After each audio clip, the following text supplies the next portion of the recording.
Time did not bend with light or sound. It simply sank. When my paws touched the Western Front, I felt the cold mud cling to my body as if it wanted to pull me inside. The air carried gunpowder, humidity, and decomposition. There was no glory there. Only men buried alive, while the world learned to kill on an industrial scale. The trenches cut through Belgium and France like open wounds. Corridors of mud, rotting wood, and exhausted bodies. Soldiers lived there for weeks, sometimes months, with water up to their knees. They slept standing, infested with lice, watched by rats too large to startle. The war did not advance. It simply accumulated. In 1914, they said it would all end by Christmas. By 1915, no one repeated that anymore. Promises of rapid advance had sunk along with hundreds of thousands of the dead. Every meter conquered cost too many lives and rarely changed the map. Enthusiasm died early, replaced by corrosive waiting. The earth ceased to be ground. It became shelter, tomb, and enemy. Constant rain turned trenches into fetid ditches. Gangrene spread quickly. Men lost fingers, feet, legs. Some died slowly, still conscious, as their own bodies failed before their eyes. There were no heroic speeches, no flag raised with pride. Only orders repeated mechanically, passed by officers as trapped as the common soldiers. Modern war did not demand individual bravery. It demanded passive resistance, endure the unbearable without asking why. There I understood that war was not one of heroes. It was a war of attrition. The enemy was not only on the other side of the trench. It was in the time that would not pass, in the daily repetition of death. And time was the cruelest weapon of all. The sound never ceased. Even when there were no explosions, there was the expectation of them. Artillery taught men to fear silence as much as noise. When everything went quiet for a few minutes, they knew something was about to fall. The sky was no longer sky. It had become suspended threat. In June 1916, the Battle of the Somme began. British artillery fired for 7 days before the attack. Cannons day and night. The ground trembled as if alive. Soldiers slept to the sound of explosions and woke to more explosions. Thinking clearly became rare. Many went mad without ever seeing the enemy. They called it shell shock. The body remained whole, but the mind shattered. Tremors, muteness, panic. War no longer needed to kill to win. It only needed to break the spirit until it stopped responding. I watched men unable to hold a cup or answer simple commands. Some were sent back to the trenches, others were shot for cowardice. Emotion had become a technical failure. The machine did not stop because minds were broken. Orders came from clean maps, far away. Here below, in the mud, they meant frontal assaults against machine guns. A whistle sounded. Men left knowing few would return. Not by error, but because the system demanded constant advance. On the first day of the Somme, 19,000 British soldiers died. More than 60,000 were wounded in a few hours. The ground filled with bodies that could not be retrieved. The machine kept turning. Lives were merely fuel. Inside the trenches, life reduced to the essential.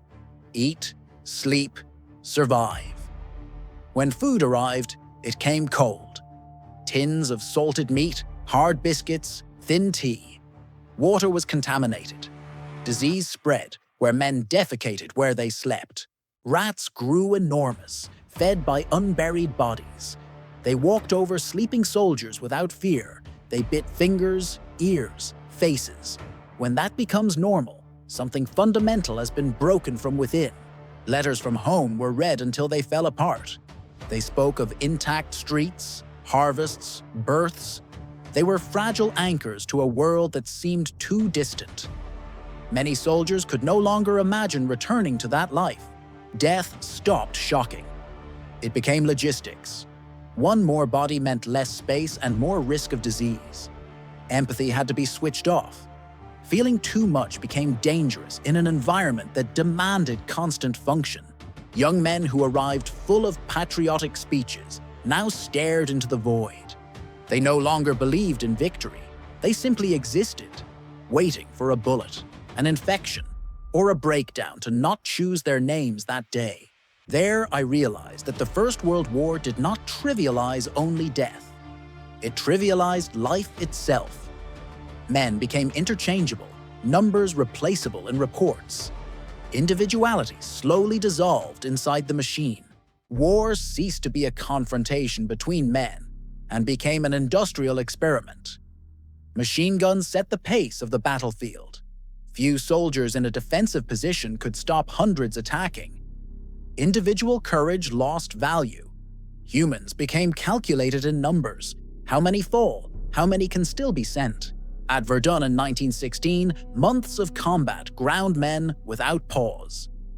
Bombardments lasted days. The goal was not quick conquest, it was attrition. Break the capacity to resist until the enemy collapsed from exhaustion.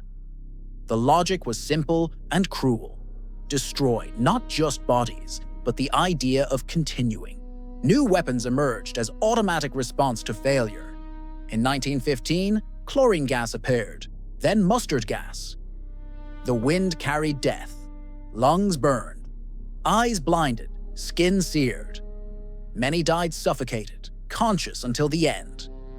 Technology brought no precision. It brought more efficient ways to wound. I watched officers treating human limits like parameters. How many hours without sleep until the mind breaks? How many days under constant fire until collapse? Soldiers became data in a system that did not need to hate to kill. It only needed obedience, loss reports, and replacement of units like spent parts. Nothing there was personal. Many never saw the face of whom they tried to kill. The enemy was a sound, a direction, a point on the map. Emotional distance was part of the method. The less human the target seemed, the easier it was to keep shooting and return to the same place. In 1917, tanks appeared and the sky became a battlefield. They were slow, suffocating machines. They did not save lives. They only changed the way to lose them. War occupied everything: the earth, the air, and the imagination of those who still believed in return. Over time, horror became habit. Soldiers recognized projectiles by sound. They knew when to run, when to crouch, when to accept there was no shelter. Fear stopped being thought and became reflex. War taught quickly. Survival meant reacting before understanding. Dates lost meaning.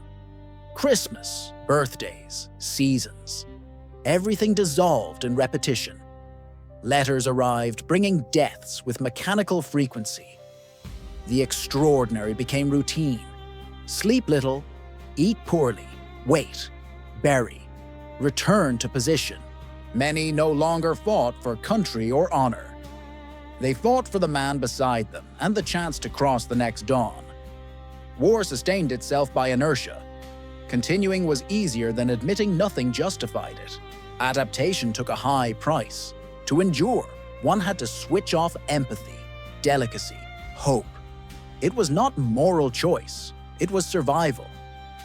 And when the mind learns to switch off, it does not always manage to switch back on. I watched laughter where there should be no laughter, jokes between craters, conversations beside corpses. Dark humor was a shield. It was not cruelty. It was desperate attempt to make bearable an environment with no space for mourning. There I understood that war did not need constant hatred. It needed trained indifference. When death becomes environment, it stops being event, and the unthinkable becomes acceptable. In July 1917, Passchendaele began in Belgium. The goal was to advance a few kilometers. Reality was mud, artillery, and men pushed against nearly intact positions. The offensive continued because retreat meant admitting lives had been spent for nothing. The terrain seemed alive. A stomach made of mud, rain, and human remains. Soldiers sank to their waists. Horses disappeared. Some slipped and vanished, not by bullet, but by earth. War was swallowed by the ground itself. Reports spoke of progress, maps marked lines. In the mud, there was repetition: attack, fall, replace. Continuing seemed less terrifying than stopping. Stopping would require saying aloud that everything had been futile. Wilfred Owen wrote about that war with painful clarity. He died days before the armistice. He survived years of horror, only to fall when the exit already existed. Time seemed to choose victims by whim. After 108 days, they occupied the ruins of the village. There was no celebration. The conquest did not feel like victory. It felt like a pause in the count of the dead. Meaning had been drained from the conflict. There I understood that Passchendaele destroyed something beyond bodies: humanity's capacity to justify suffering.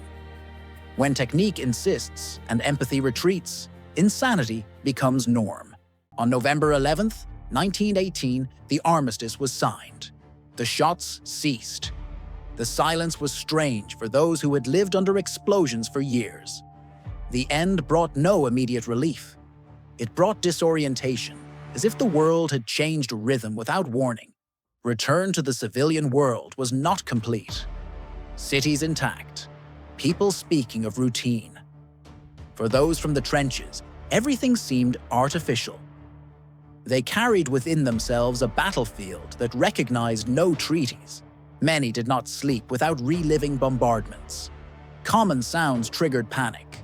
War had ended on paper, but continued in the mind. Silence became response, because explaining seemed impossible.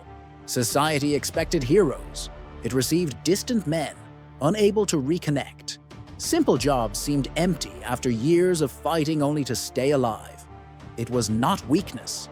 They were incompatible worlds. Governments raised monuments and medals, but no honor gave back what had been taken. Modern war fragments, identities, and transformed survivors into strangers inside their own homes.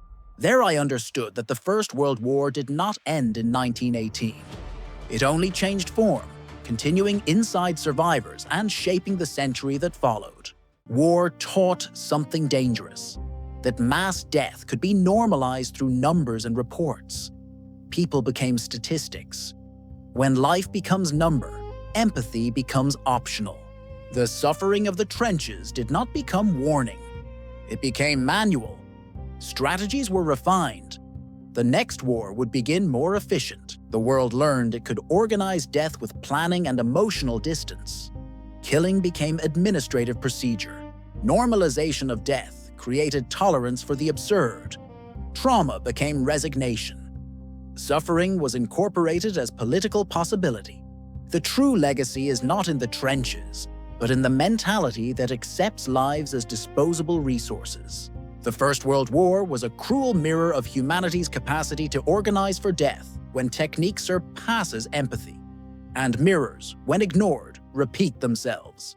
If you want to keep traveling with me through moments when humanity lost control of itself, leave a like, subscribe to the channel, and turn on notifications.